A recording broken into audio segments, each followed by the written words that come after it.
الحمد لله وكفى والصلاة والسلام على سيد الرسل وخاتم الأنبياء أما بعد فأعوذ بالله من الشيطان الرجيم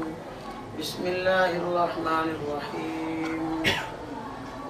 فمن يعمل مثقال ذرة خيرا يره ومن يعمل مثقال ذرة شرا يره وقال الله تعالى في مقام آخر لا تزر وازرة وزر أخرى وقال النبي صلى الله عليه وسلم التائب من الذنب كمن لا ذنب له آمنت بالله صدق الله العظيم وصدق رسوله النبي الكريم ونحن على ذلك من الشاهدين والشاكرين والحمد لله رب العالمين. میرے واجب الاحترام بھائیوں اور دوستوں، اللہ رب العزت نے انسان کو دنیا میں اپنا نائب اور خلیفہ بنا کے بھیجا ہے، اور انسان کے لیے اللہ رب العزت نے جسمانی جتنی ضروریات تھیں وہ بھی عطا فرمائی، اور جو روحانی ضروریات تھیں وہ بھی عطا فرمائی ہے۔ جسمانی ضروریات میں اس کے کھانے پینے اور رہائش کی ساری ضروریات شامل ہیں، وہ بھی اللہ رب العزت نے عطا کی، اور روحانی ضروریات میں انسان کو اس بات کی ضرورت ہوتی ہے کہ اللہ کی خوشی ناخوشی کا پتہ چل جائے، اللہ کی مرضی نہ مرضی کا پتہ چل جائے، کون کون سے ایسے کام ہیں کہ جن کے کرنے سے اللہ راضی ہوتا ہے، اور کون سے ایسے کام ہیں کہ جن کے کرنے سے اللہ تبارک و تعالیٰ ناراض ہوتا ہے۔ اور اللہ کی مرضی کو جاننا یہ موقوف ہے اور اس کا مدار ہے انبیاء علیہ السلام کی باتوں کے جاننے پر۔ اس لیے اللہ رب العزت نے انبیاء علیہ السلام کو دنیا میں بھیجا، اور وہ آئے اور انہوں نے روحانی طور پر انسان کو جس چیز کی ضرورت تھی اور جن جن باتوں کی ضرورت تھی وہ تمام چیزیں انبیاء علیہ السلام نے بندوں کو دیں، اللہ تبارک و تعالیٰ سے لے کر۔ نبی نمائندہ ہوتا ہے اللہ تبارک و تعالیٰ سے، اللہ تعالیٰ سے رہنمائی لیتا ہے اور بندوں کو دیتا ہے۔ چونکہ نبی نمائندہ ہے اور انبیاء علیہ السلام کو اللہ رب العزت نے اپنی امت کے لیے نمونہ بھی بنایا کہ تم پوری قوم کو میری چاہت اور میری مرضی کے مطابق زندگی گزارنے کے لیے ترغیب دینا۔ چنانچہ تمام نبیوں نے اس مقصد کو نبھایا، اور یہ مقصد حضرت آدم علیہ السلام سے شروع ہوا اور نبی کریم صلی اللہ علیہ وسلم پر اس کا اختتام ہوا۔ حضرت آدم علیہ السلام دنیا میں جب تشریف لائے تو اس سے پہلے اللہ رب العزت نے حضرت آدم علیہ السلام کو پیدا کرنے کے بعد جنت میں رکھا، اور جنت میں رکھنے کا مقصد ہی یہ تھا کہ جنت کا شوق پیدا ہو جائے، تاکہ دنیا میں جائیں اور انسان اللہ کی مرضی کے مطابق عمل کرے، اور ان کو اس بات کا یقین ہو کہ واقعی اللہ رب العزت نے جنت کے نام سے ایک چیز پیدا کی ہے، اور جس میں ہمارے باپ دادا رہ کے آئی ہے وہ واقعی ہمیں ملنے والی ہے۔ اور جو چیز اپنی آنکھوں سے انسان دیکھتا ہے اس کو کمال کو بصیرت کے ساتھ آگے زیادہ بیان کر سکتا ہے، جس کو دیکھا نہ ہو تو زیادہ اس کی تفصیل بیان نہیں کی جا سکتی۔ حضرت آدم علیہ السلام پہلے مربی تھے، اس لیے ان کو دکھائی گئی اور اس میں رہنے کے لیے بھی ان کو کہا گیا۔ ایک وقت تک سیدنا آدم علیہ السلام دنیا میں رہے، اور اس سے پہلے جنت میں رہے۔ جنت سے آنے کا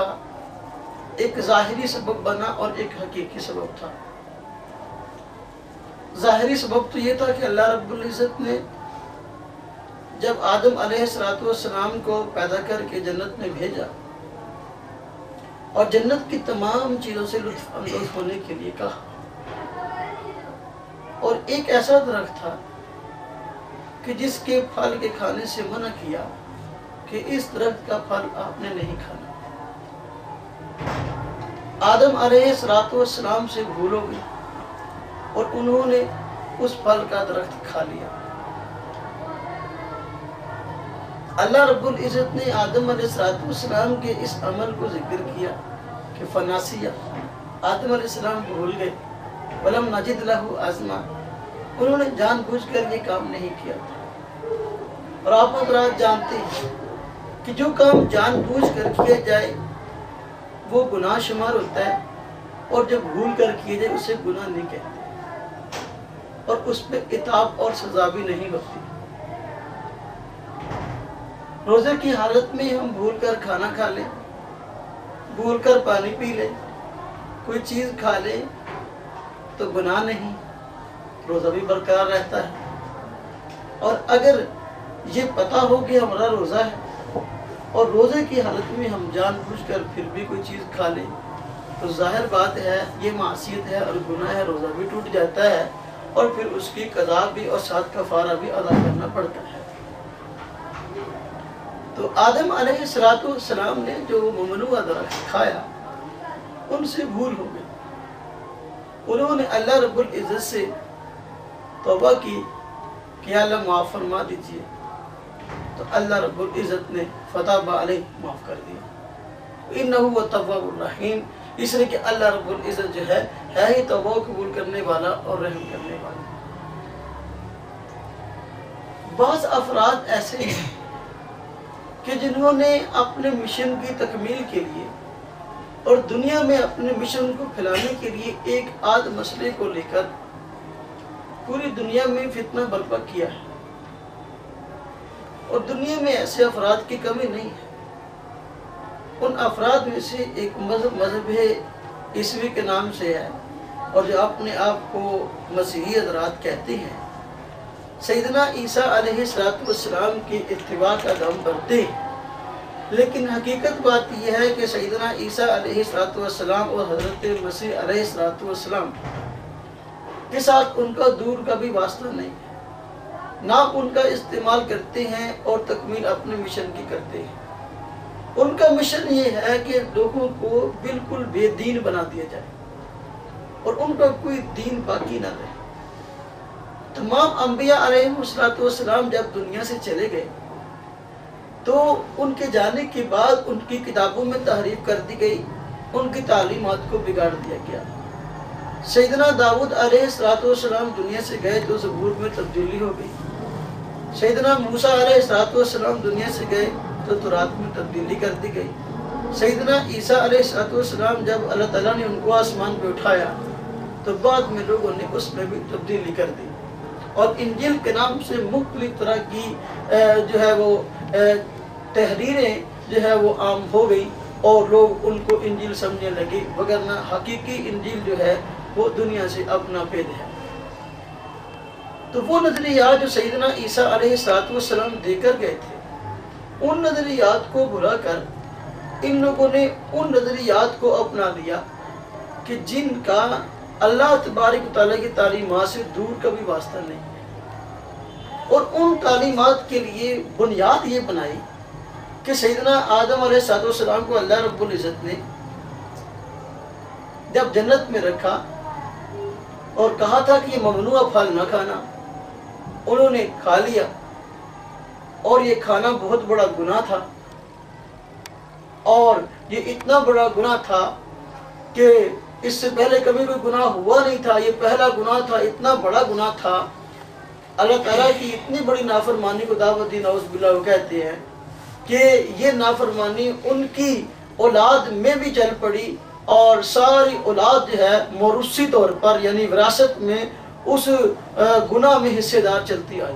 اور تمام دنیا جو پیدا ہوتی رہی سیدنا آدم علیہ السلام سے، وہ ساری کی ساری گناہ گار پیدا ہوتی رہی۔ اور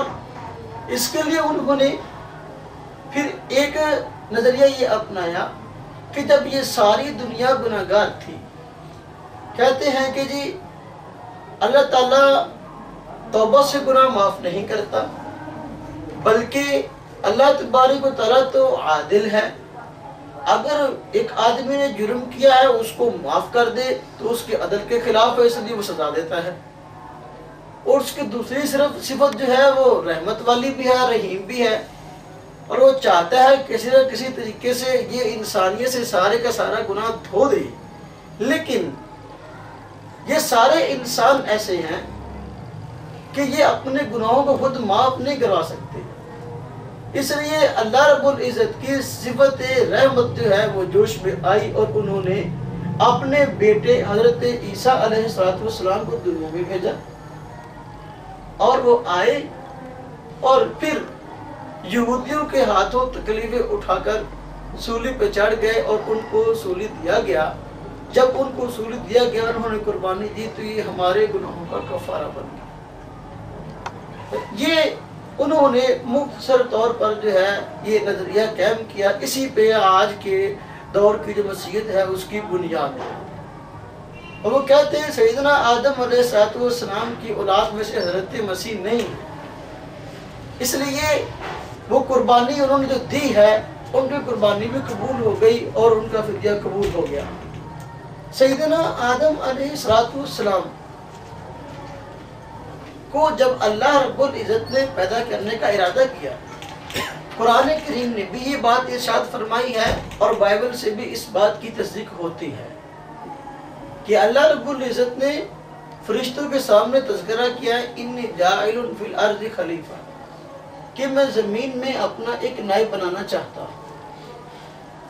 اگر آدم علیہ السلام وہ ممنوع پھل نہ بھی کھاتے تب بھی انہوں نے زمین پہ آنا تھا، زمین پہ تشریف لانا تھا، کیونکہ اللہ رب العزت نے ان کی پیدائش سے پہلے ہی فرشتوں کے سامنے سیدنا آدم علیہ السلام کے پیدائش کا، انسان کے پیدائش کا مقصد بتایا تھا کہ میں زمین میں اپنی نیابت چاہتا ہوں، اپنی خلافت چاہتا ہوں، اور وہ کام جو ہے انسان ادا کرے گا۔ تو آدم علیہ السلام کو پیدا کرنے کا یہ مقصد تھا، اور